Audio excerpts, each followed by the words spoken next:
next hot topic in transitions is bringing in family members. While it can be an incredible blessing in your life and your everyday work life, right, there are also some downsides to it. So tell us what you've seen as far as bringing in family members in dentistry.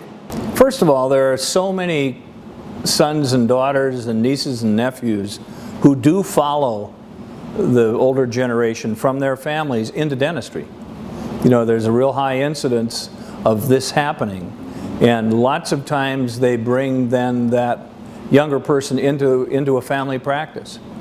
And when it works well, it's the greatest of all things as far as the family is concerned. You know, it's exciting and it's beneficial and it's fun and it's profitable, and it's just a perfect way to enhance a career. But when it doesn't work, there's so much more at stake than just putting Smith and Jones together in a transition that it really is challenging. So there are things you have to do. There are things that you have to do. There's a temptation. Let's just say, for example, that you're going to bring a daughter into your practice, and you're the dad. And this young lady has wanted to be a dentist and practice with you, and you've talked about it forever, and now all of a sudden she's coming out of dental school, she's done a residency, and now she's coming into the practice with you. She's excited, you're excited, you say, you know, we should put a transition plan together, but I don't think we need to spend any time or money doing that because we're family. We know how to do this, we know each other, for heaven's sakes. We've got the same value system. Maybe, maybe not. We're cut from the same cloth, we're from the same genetic pool. We've got all these things going for us. Those are traps. And those are thoughts that you just have to discard and set aside because they're all wrong. If you're going to bring a family member in, you don't have to do half the work. You have to do twice the work you would have to do if it was not a family member. One of the things that happens is that it's easy to assume, and you know what happens when we assume. Tell us about twice the work. When you say twice the work, what's some of that work that's involved?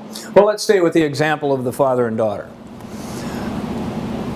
You're the father, you bring in your daughter, you've parented this person as part of the equation through her entire life, including influencing her in some respects to go to dental school and now to come in with you. So you've had this position of power versus the younger person who's been the child in the relationship, parent-child. Now all of a sudden there's a requirement, an absolute requirement for you to be colleague to colleague, equal to equal in this dental relationship if you're going to create a partnership. And so you need to work on that. You need to really talk about expectations. You've got to talk about what your expectations are of one another.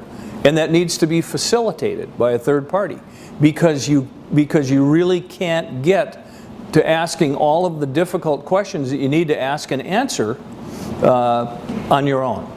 I typically find that to be true.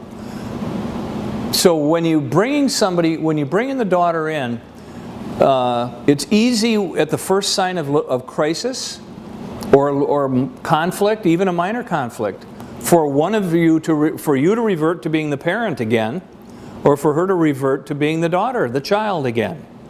And if that happens, now all of a sudden your relationship is out of whack, and it's not going to be easy to come to resolution.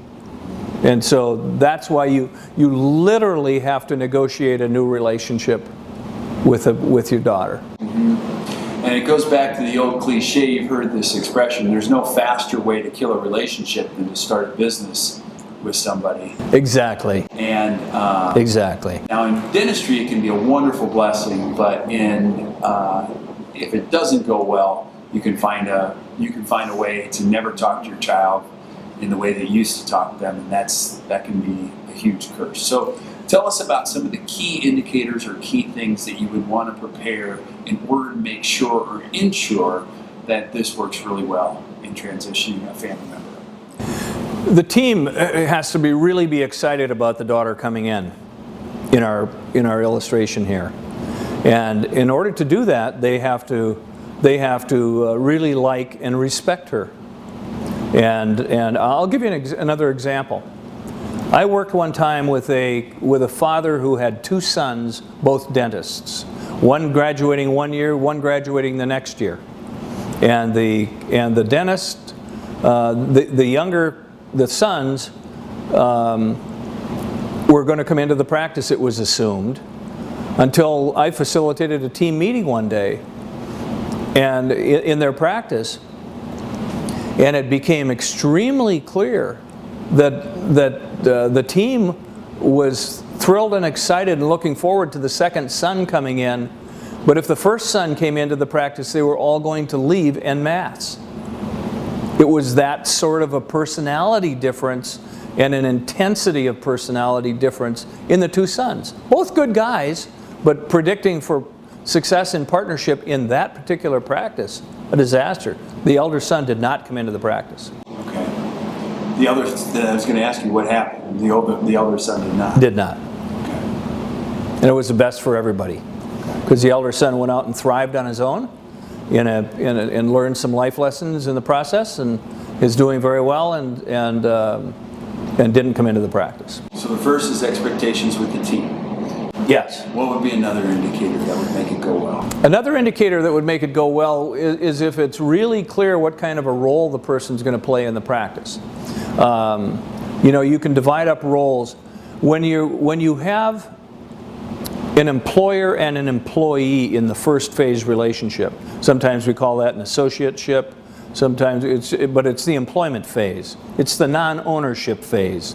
It's important for the younger person to get involved in the practice and start in a methodical way, learning about leadership, learning about management, learning about practice finances, learning about how to read and interpret reports, learning about facility management, learning about team contributions, learning about marketing, so that by the time they become a partner, let's say in 24 months, by the time they become a partner, they're going to be a highly functioning partner and a good partner. What we do far too often in family situations, and in all associateships for that matter, is we don't focus on all those things during the employment phase itself, and we somehow expect the young person to just flip a button somewhere or flip a switch and all of a sudden become a highly functioning partner, when there's been no focus on helping them accelerate their development in order to be able to do that.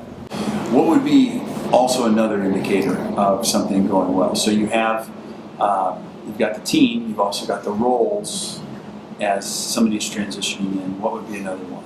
You've got to help the person become productive and contribute to the practice financially.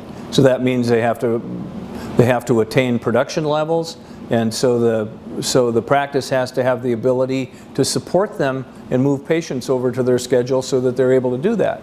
They then also have to be able to take advantage of that opportunity of working with those patients and be able to generate new patient referrals on their own by the quality of the relationship and the quality of the experience they're able to offer those patients. So they need to see themselves as responsible and accountable for helping grow the practice. Is there anything else that would be a key indicator of helping ensure that a family transition works well? They need to work well with a third party, and guess who the third party is? Mom. And of course, dad, depending on your circumstance. It's that third party, the interested third party, who is going to be recruited to the point of view of whoever's talking to her at the time, and is in a very difficult and awkward position. Because triangulation will happen. Triangulation will happen. And it's just an unwinnable position for that third party to be in. Absolutely. Any other key indicators that would ensure a healthy family transition in your dental practice? When I work with my daughter Pam in our business. Pam's been with us for 10 years and does a tremendous job with and for our clients. And it's really fun to work with, fun for me to spend that time with and work with and enjoy and appreciate her skills and talents. When I knew that I was going to bring Pam into our business, even though I do this for a living, I also knew I could not facilitate my own transition with Pam. So I went out and found a third party, a consultant, to come in and facilitate our transition so that I could see with open and fresh eyes what I needed to see in order to accommodate Pam and make it a success. So if somebody was transitioning their family member in, they could ask for your help. And Yes. You do family transition. I specialize in it. It happens so much, and it's really an area of great enjoyment for me. It's an area that I love to work in because there's so much at stake, and when it works and works well, it is exciting. What a blessing it is to work with a family member. It is. If it's done well. If it's done well, and it can be. Just take the time to do it.